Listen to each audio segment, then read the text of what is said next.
what they're doing at the moment, and Disney are the ones involved with it. This was a DreamWorks production. It was one of the very first DreamWorks films in '97, just after that company was founded.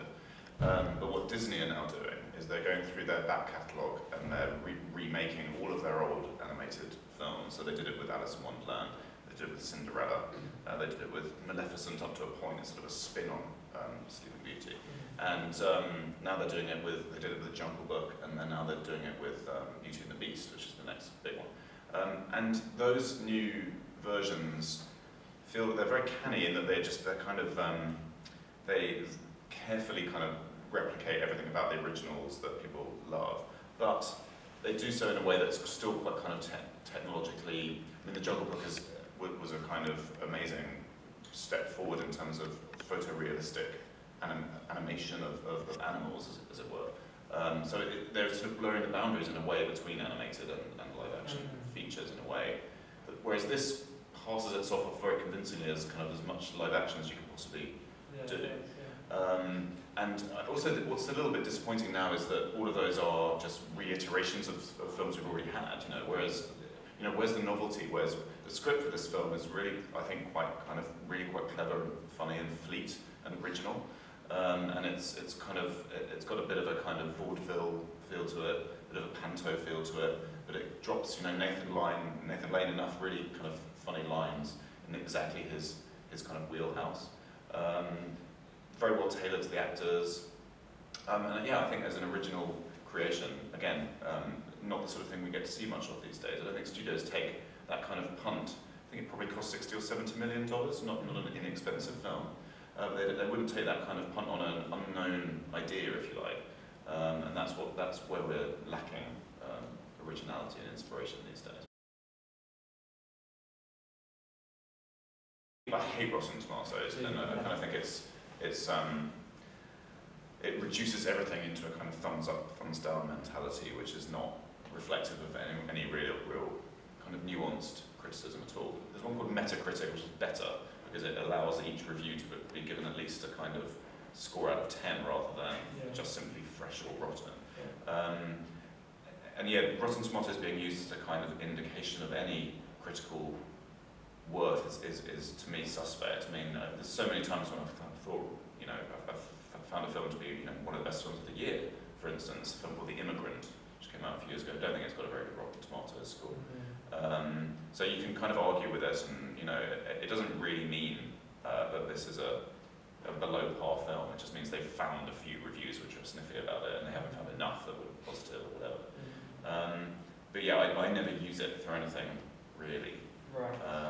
And I think, I don't know if its value as a marketing tool is probably a little overrated. I'm hoping it's on the wane. Hoping people actually have the initiative to go out and actually read a bunch of actual reviews rather than simply looking at an average score. When it becomes kind of turned into a kind of maths game like that, it does feel as though we've given up really. I think one of the things that people often say is that they don't want to read a review before seeing the film because it might give things away. You know, it might kind of spoil the experience for them in some way. People are very sensitive to spoilers. And this is one way of getting around that. They can just kind of look at an aggregate of what all the critics are roughly saying, and if that gives them an indication of whether it's worth seeing. There will be really good films, or films that you'll personally take to or kind of champion, which you would miss if you just took that approach. And there'll be a lot of quite sort of okay-ish films that have just about pleased everyone, get a high score, which audiences will go along to and think, well, there was nothing new there, you know, that it just ticked all the boxes, that's all it did. Films that don't take risks tend to be the ones that get a really high score on that.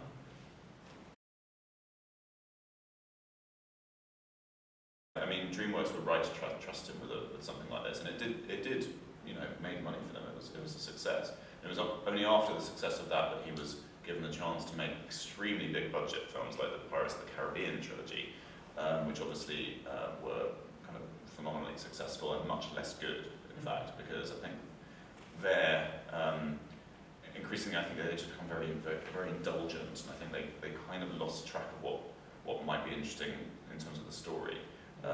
And I think he recovered with The Lone Ranger, which is a film of quite a lot more intelligence than any of the Pirates of the Caribbean films, and it deals with American history quite interestingly.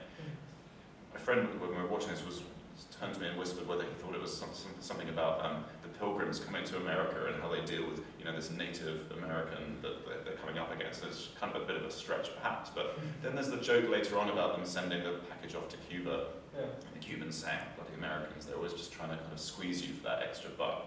It does feel as though that's if you're going to pick a subtext in this film, it's definitely about American capitalism and its most ruthless being kind of brought down by kind of some kind of basic and kind of truthful ethos. And the Lone Ranger picks up on some of those themes because Johnny Depp's character in that Tonto is a Native American, and it's about colonialism kind of run rampant and that kind of stuff. So there's clearly something on his mind, and it's the only first time I've drawn a through line between those two films, but there's something there. Anything new is this kind of shock of the new in some way, or it is difficult to understand what this new mythos is that people are creating. And some of those films have their kind of clumsy aspects, I think. Jupiter Ascending, for example, it's quite messy, but it certainly was trying something. And the Wachowskis have often gone, taken big chances. I mean, Cloud Atlas, though not an original idea, was a very big roll of the dice to adapt that novel on a ridiculously huge budget and expect that audiences would kind of run to it just because Tom Hanks was in it, essentially. And again, that film has kind of things that work in it and things that don't. But yeah, it disappoints me that the films that get kind of a blanket pass tend to be things like the Marvel superhero movies, where it's such a well-oiled machine that they just know how to do everything quite slickly and not rock the boat and kind of keep everyone entertained up to a point, and that's sort of all that's required. They don't need to take any chances, those films, and so they come off, to me, they come across as feeling just like kind of all the same. Right. You can tell when studios are uncertain about what they've got because they tend to throw it away. They don't want to throw good money after bad, and they kind of decide not to bother promoting it at all. And this is the case if we downscale and look at some smaller films. Yeah. Look at what Miramax and Harvey Weinstein traditionally do, and they've always got their kind of their front foot films where they're like, yes, we're going to push the artist, that's going to win lots of Oscars. And they have a habit of buying up a bunch of other films that might do okay, kind of testing them out. And if they don't find immediate favour for whatever reason, or don't kind of seem as though they're the front runner, they have a habit of just sweeping them under the carpet. If you come up with an original concept, an original script, you're in the lap of the gods, really, or the lap of the finances in terms of what they're going to do with it and how profitable they think it can be.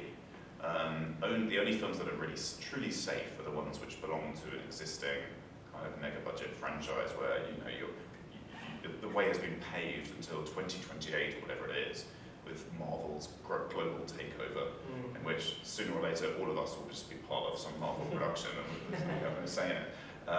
But everything else where people are trying to come up with something new, it's a very risky business, increasingly, I think. Yeah.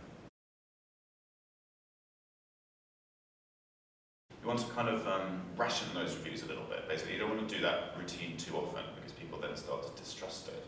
If you're going to kind of go to town on a film and give it 1 star and it's kind of much anticipated or otherwise quite kind of acclaimed film. But lately, I really did despise Kingsman, the Colin Firth kind of spoofy spy comedy action movie. I thought it was vile and incredibly kind of sexist and regressive. And I just thought, right, I'm gonna do it. I hadn't done one for a while, and I just thought I really did hate this, and I'm just gonna go for it. So I did decide to give that one a bit of a kicking. And I think reviews for that film were all over the map. It was more of an audience hit than it was a critical one. But I really felt that what was kind of nasty about it needed to be kind of picked out and pointed out. But yeah, that does, every so often you do find yourself having a really violent kind of allergy to a film and feeling as though you have to kind of put it out there and hope that people trust that you're not just doing it as a shtick. Because if you're doing it week after week, people start to think, you're just turning that on, that's not really coming from anywhere.